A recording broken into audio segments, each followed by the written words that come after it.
it happens that you need to create a new symbol, and I'll show you how to do it. So when you go into programming and symbol management, you will see all the devices available to you. Now, we've also created new ones following the 1670 terminology and images, and we've also created a zone button that I'll show you in the next segment. Now, if we have a look at any of these devices, you will see that the symbol is what's called a compound symbol, meaning that it's made up of different symbols and they all relate to different conditions. So in case of a fire, for example, this smoke detector will turn red. In case of isolation, will turn blue, etc., etc. So it's normal for people to want to change the colors, for example, or to modify the symbols to suit themselves, create new symbol to do different things. In this case, we will work on a zone button. As you can see here, it looks black because it's actually transparent, and we will want to have this symbol to change color based on what the whole zone does. I'll show you now how to do it. So we will need to get out of the software and use either Pixel Former or Paint 3D. Now I'm in Paint 3D, which is free software that's available to Windows users.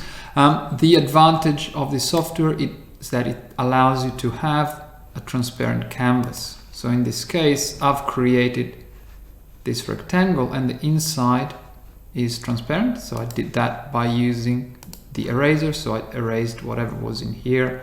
So I've made sure that there was nothing, no white specks or anything. Now I've created this symbol with a specific size, which is 110 by 46.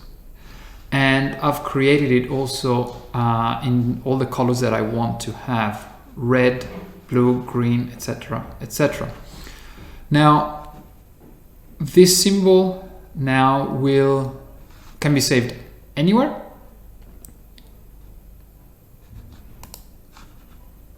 And now I go back into PCNet to import it, or import all those conditions. So I'll have to go into programming, symbol management. What I have to do is to add a new one. It will be a compound symbol, so I have access to more than 2 colors. I can change its name, zone button 2, for example, and I can import the pictures for all the conditions.